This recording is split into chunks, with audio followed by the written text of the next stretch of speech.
Olá, tudo bem? Vamos aí para mais um estudo dos provérbios da Bíblia, os provérbios de Salomão, a sabedoria, o estudo da sabedoria. E eu tenho sempre falado para a gente guarde um caderninho, pegue um bloquinho, fique junto comigo aqui, anote as ideias, a gente reloque as peças do quebra-cabeça para a área da vida a qual a gente que vem na nossa mente, que na hora do estudo a gente vai relembrando, né? Então hoje a gente vai dar início ao nosso capítulo 25. Vamos que vamos então nessa? Que bom que vocês estarem aqui. Compartilhem a série. Nossa, a série hoje é o dia 70, né? Olha que beleza. Então vamos lá. Versículo 1 fala assim. Aqui o que ele está falando no capítulo 25? Ele está entregando no capítulo 25 muita sabedoria, tá? Tanto que em algumas Bíblias, aqui nesse capítulo 25, ele tem já um título assim chamado Mais Provérbios de Salomão, ou seja, é como se ele separasse nesse capítulo 25 algo néctar, né? Aqueles pontos chaves. Então, muito importante aqui, porque aqui ele fala muito questão ele entrega muito conteúdo sábio, né, de expansão de consciência, que eles chamam eles também correlacionam o temor a Deus, né, para que a gente é o modo de frear as nossas atitudes. E aqui também fala nesse capítulo a questão da justiça, do justo, da busca do equilíbrio constante, né? Então vamos junto no capítulo 25, no versículo 1 e 2, nós vamos citar os dois juntos, tá? Porque o primeiro é praticamente uma introdução e o segundo complementa. Vamos lá. Ele fala assim aqui na Bíblia, vamos juntos aqui. Também estes são os provérbios de Salomão, os quais transcreveram os homens de Ezequias, rei de Judá. E versículo 2 agora. A glória de Deus é encobrir o negócio. A glória dos reis é tudo investigar. O que ele está falando aqui? Aqui, nesse sentido aqui, ele destaca duas coisas importantes, né? Duas verdades muito interessantes aqui, profundas e até que fazem a gente balançar aqui. Então, a primeira, no caso que ele fala aqui, ele cita a glória de Deus, né? A glória de Deus é encobrir as coisas, ou seja, Deus não pode ser, como é que a gente pode falar aqui? Ele não pode ser plenamente seus mistérios serem abertos em suas obras. Ele é sempre maior do que a gente pode compreender. Sempre quando a gente buscar um novo conhecimento, descobrir um novo mistério, a gente sabe que vai ter mais. É infinito, né? Porque as obras de Deus vão ser sempre maiores do que a nossa mente pode alcançar. Então, quem é aquele na Terra que pode cumprir algo onisciente, onipotente, onipresente? Que é infinito, é eterno, é imutável, é transcendente. Quem pode aqui na Terra discernir todos os segredos e mistérios da criação? Quem pode nesse instante penetrar na mente de Deus e entender como esse ser pensa? Então, a criatura, ela não pode ser maior que o Criador. Essa é a primeira colocação quando ele fala dessa questão a glória não é de Deus, é encobrir as coisas, porque nem tudo pode ser mostrado para a humanidade se a humanidade ainda não alcançou um nível de consciência para isso. Cada vez que a gente evolui em expansão de consciência, através do conhecimento e da sabedoria, Deus vai nos revelando partes para a nossa evolução, para a gente poder galgar novos degraus a partir dali. Isso é muito interessante. Então, isso você vê muito claro e notório quando você dá uma olhada para décadas para trás e vê como está mudado as coisas na frente, no momento presente. O que você era lá atrás e o que você é agora, seu nível de consciência está mais evoluído, porque você buscou mais entendimento, compreensão, se tornou sábio em algumas áreas. E a segunda parte que ele fala aqui, a glória dos reis, ele fala assim, a glória dos reis é tudo investigar. Ou seja, o que é a glória dos reis? É realmente esquadrinhar, é investigar, é continuar descobrindo. Ou seja, nós somos os governantes da nossa vida. Quanto mais a gente busca, mais a gente descobre, mais a gente dá um passo à frente.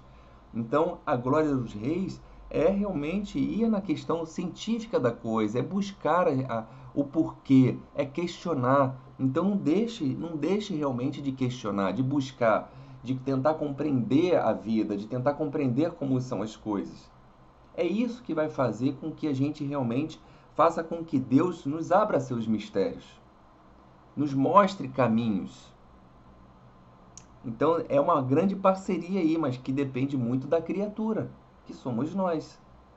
O Criador está a nos aguardar. Ele vai liberar o caminho, vai abrir, vai iluminar os caminhos a partir do momento que a criatura ela conseguir identificar esses caminhos e querer buscar esses caminhos. Pense nisso na sua vida. Talento é importante, mas o comprometimento é tudo. Se você não tiver um comprometimento com o seu talento, não adianta. Então, compromisso é que faz tudo se movimentar. Vamos que vamos. Versículo 3, capítulo 25. A altura dos céus, a profundeza da terra e o coração dos reis são insondáveis. A altura do céu, a profundeza da terra, o coração dos reis são insondáveis. Então, Salomão ele descreve aqui a importância de quando se adquire grande sabedoria, se assemelha-se a riquezas infindáveis. Então, ele diz também aqui, se a gente for analisar, é porque é muito interessante, a gente vai lendo, a gente vai juntando as peças, né? Ele diz que o coração dos reis é tão insondável quanto a altura dos céus, e é tão profundo quanto as camadas, né? E as profundezas da terra, ou seja, com as regiões abissais. Mas se a gente pensar, não é a mesma coisa, não é meio parecido com o coração dos seres humanos, os nossos corações? Quem pode discernir? Será que você pode discernir o que está contido no seu próprio coração? Quem domina toda essa vastidão dos céus e nas profundezas da terra, tão desconhecida? Então é uma tarefa difícil, até para os grandes, sondar o coração. É difícil, porque os nossos sentimentos muitas vezes nos traem, por falta de quê? De autoconhecimento. Conheça-te a ti mesmo. Busque constantemente a capacidade de conhecer.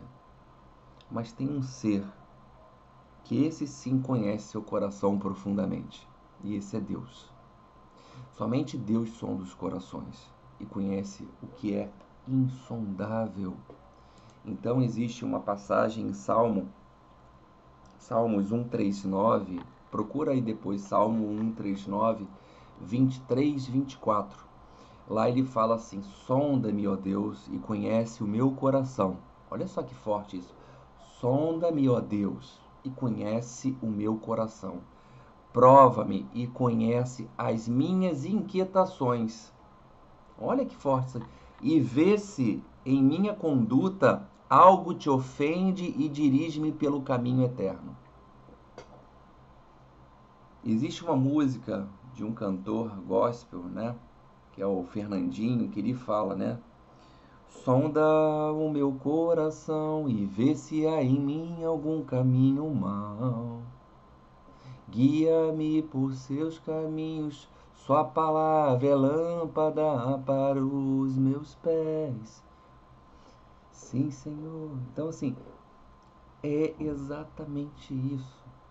Muitas vezes em oração a gente tem que pedir a Deus para que sonde o nosso coração e mostre a gente os caminhos maus que a gente possa, que a gente não quer percorrer mais, que a gente não quer mais conectado com a gente. A gente quer isso para bem longe de nós. Faça isso nas suas orações. Versículo 4, ele fala aqui o seguinte, vamos juntos aqui.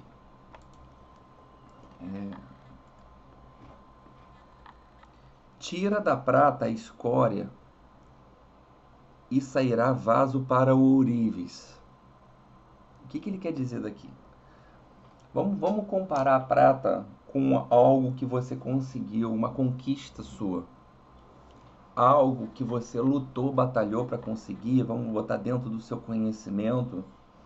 Você foi buscar um conhecimento, e esse conhecimento vale como prata para você. O prata é um objeto de valor.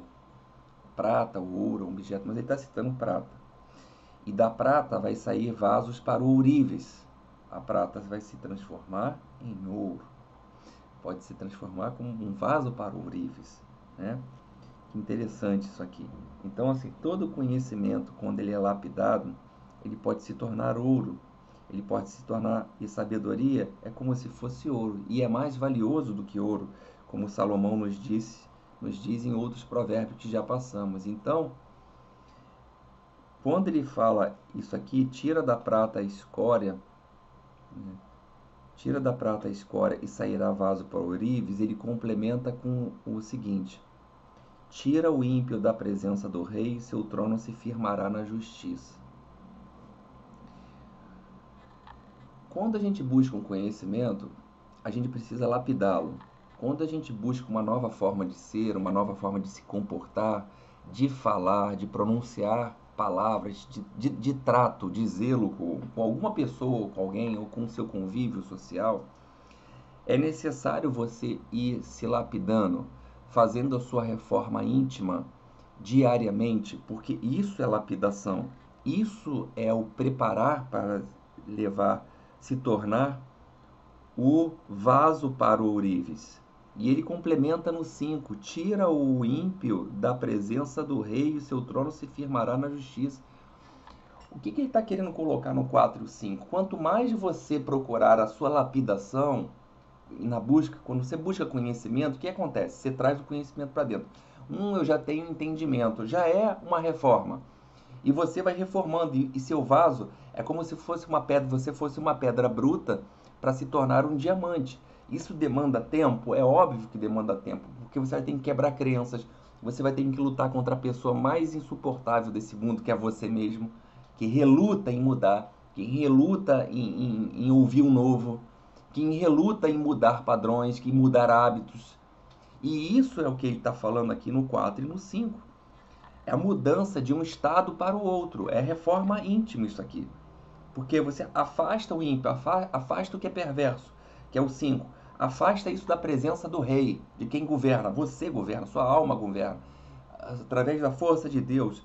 E seu trono se firmará na justiça. E aí você se lapida, você está dentro do equilíbrio perfeito que o que Deus quer de você. Onde as coisas são feitas dentro da... Porque justiça está ligada à prudência, a discernimento, à sabedoria. Então, procure a reforma constantemente. Mentalize você realmente como essa prata que vai se tornar um ouro, como uma pedra que vai se tornar um diamante. Uma pedra bruta e está se lapidando. Esse é o nosso exercício constante. Viemos com esse objetivo. Então, cuidado para não estacionar, cuidado para não retroceder. Versículos 6 e 7 juntos aqui, tá?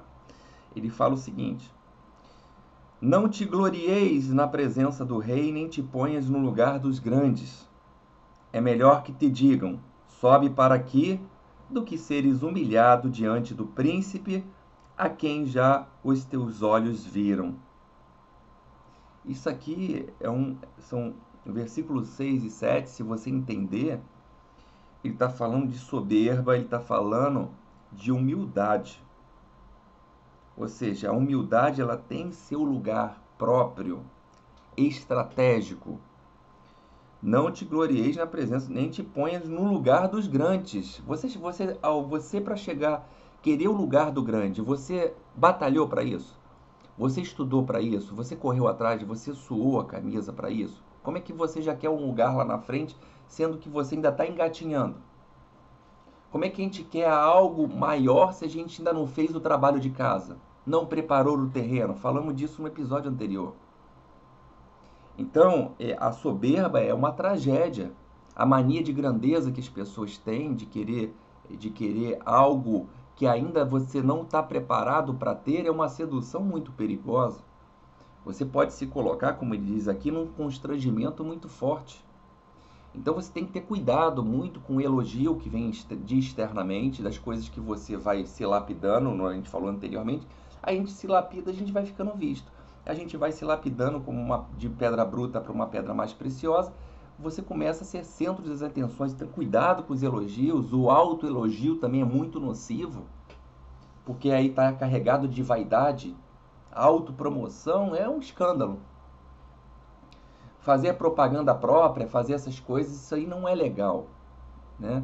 Isso não combina com caráter nobre, né? Então, é muito importante ter cuidado com isso, com a autopromoção, porque a humildade, né? Porque quando ele fala aqui no 6, não te glorie, é melhor do que te digam, é melhor do que digo, sobe para aqui do que seres humilhado diante do príncipe. Ou seja, não queira subir direto, espera ser chamado, espere ser chamado. A humildade, ela sempre conhece o verdadeiro lugar. Então, uma pessoa que é humilde, um indivíduo humilde, ele não busca grandezas para si mesmo, a grandeza o chama. A grandeza que o chama, aqui o que está falando é o seguinte, exatamente isso.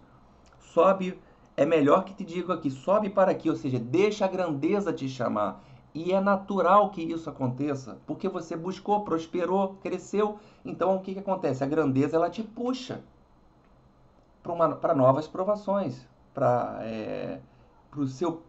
um reconhecimento que você não forçou. Então, correr atrás do seu próprio reconhecimento, isso não é bom. Seja humilde, faça o seu trabalho, mantenha a sua lapidação interior, promova o bem, que a própria grandeza ela te puxa para o local que tem que puxar, de acordo com a humildade que você tem plantado. Muito forte isso aqui. Olha, esse 25, ele nos leva a muitas conclusões. É muito bom isso aqui, tá? Vamos junto aqui no 8. Versículo 8 do capítulo 25. Não vais apressadamente ao tribunal para depois ao fim não saberes. Não vais apressadamente ao tribunal para depois ao fim não saberes o que hás de fazer, podendo-te confundir o teu próximo. Não vais apressadamente ao tribunal para depois ao fim não saberes o que hás de fazer, podendo se confundir com o teu próximo. Ele está falando aqui que é o seguinte, no 8, que tribunal ele pode ser colocado aqui como uma questão. Para que você vai ao tribunal?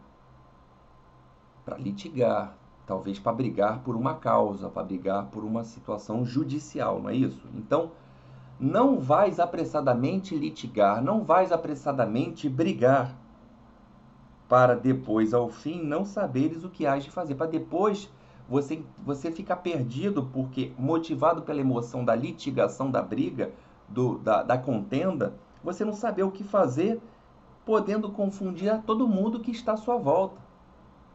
Até quem está contigo na mesma seara se confundir, não sabendo o que você faz, de tão perdido que você está, porque você está focado na contenda, está focada na briga, está focada na discussão, no tiro, na porrada e na bomba.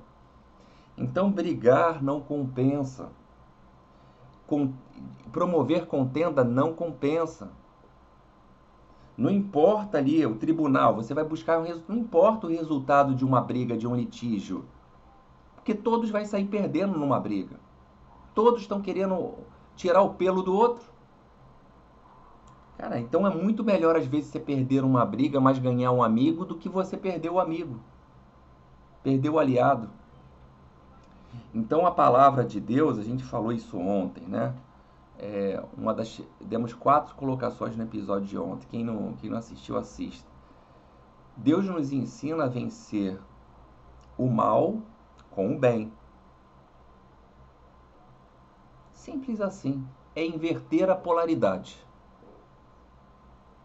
Pagar o mal com o bem, o que era que a gente falou? Né? Usar o mal com bem, o mal com mal era vingança. Então, assim, pagar o mal com bem é melhor do que revidar e pagar o mal com mal. Então, é um versículo que fala pra gente que a briga não compensa. Brigar não compensa. Muitas pessoas se apressam nessa vida para comprar uma briga, para comprar uma contenda. E aí? Para se achar o valente. E geralmente o valente não é o mais sábio. E aí, o que você prefere, ser o valente ou ser o sábio? Porque quando as coisas se invertem, que vai para o seu lado, sofre até quem está do seu lado, que fica perdido e não sabe como te ajudar, devido à contenda que você se amarrou, às brigas que você causou. Simples assim. Forte isso, né? Versículo 9 e 10. Vamos que vamos aqui e a gente vai finalizar nosso estudo no 9 e no 10, juntos aqui. Pleiteia a tua casa com o teu próximo mesmo, e não descubras o segredo de outro, para que não te desonre o que o ouvir, não se apartando de ti a infâmia. Vamos de novo, e a gente vai devagar. Ó. Pleiteia a tua casa, a tua causa, desculpa. Pleiteia a tua causa com o teu próximo mesmo, e não descubras o segredo do outro, para que não te desonres o que o ouvir, não se apartando de ti a infâmia. Ou seja, assim, quando a gente está, né, nas estradas da vida, caminhando, muitas coisas, percalços acontecem, obstáculos acontecem, incidentes acontecem. Isso a gente sabe. Então, às vezes, os relacionamentos mais próximos que a gente tem, as pessoas que a gente mais ama, podem secar, podem azedar, podem até obstruir caminhos prósperos. Pessoas mais íntimas pode ser que ocorra desavenças, desuniões. Então, o que ele fala aqui no 9 e no 10 é a gente ter cuidado para não espalhar contendas. Há momentos que a gente vai ouvir queixas de uns e de outros, e que qualquer motivo de pedida de reconciliação é algo execrável. E a gente sabe que guardar mágoa não é a saída. Explodir com as pessoas, ir com o pé na porta com o outro, discutir, brigar, contenda, o que a gente falou no versículo anterior, não é a solução. Então, como ele fala aqui, como é que a gente trata situações como essa na nossa vida, que são corriqueiras, são praticamente diárias para nós? A gente está vivendo isso a todo momento, se bobear agora. Então, a palavra aqui, ela nos ensina o seguinte, que a gente precisa pleitear, né, a nossa causa diretamente com o nosso próximo. Em vez de espalhar boatos, de espalhar mentiras, fofocas, queixas, imprudências, fatos desconcertantes, descobrir o segredo do outro de propósito para minar o seu nome, promover discórdia, para que não te desonre o que ouvir, não se apertando da infâmia. Isso sim é proceder nas trevas, é escaminhar nas trevas, fazer atos como esse. Aqueles que fazem atos, eles se envergonham a si mesmo e a tudo à sua volta. E todos aqueles que escutam, como um fofoqueiro, um mexeriqueiro. Então, a palavra nos ensina a pleitear, como eu falo aqui, a nossa causa diretamente com o próximo, para que a gente Procure no próximo soluções. Ajude o próximo a sair de situações e não espalhar contendas.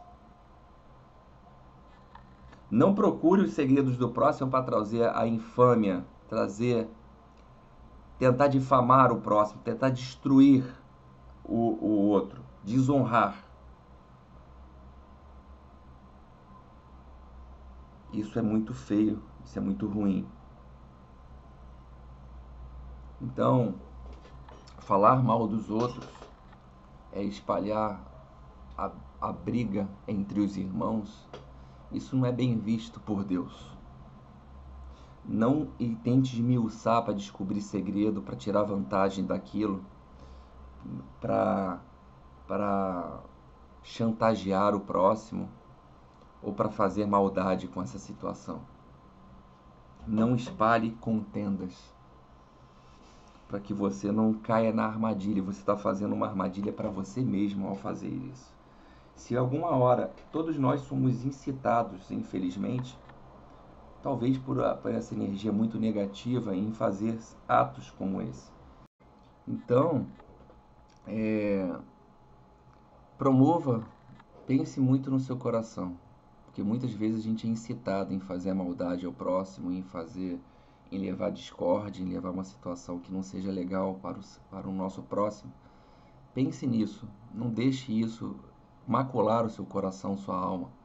Você vai ouvir a voz da consciência, a voz de Deus em você que vai falar: filho, filha minha, não faça isso. Tem certeza que você vai fazer isso? Tem certeza que é isso que você quer para você? Espalhar boataria, trazer discórdia, acabar com a reputação alheia? O que você vai ganhar com isso? A gente às vezes ouve muito isso, mas a voz da raiva, às vezes movido pela raiva e pelo ódio, ela é tão forte que lhe faz realmente fechar os olhos para isso. Então, gratidão por estarem aqui. Fechamos aí mais um estudo maravilhoso. Muito obrigado por estarem junto conosco aqui. E fechamos aqui o capítulo 25. Fomos até do 1 ao 10. Tá? Então, no próximo, a gente continua a partir do versículo 11. Um beijo no coração, paz e bem, muita luz, muita paz para vocês. Amém.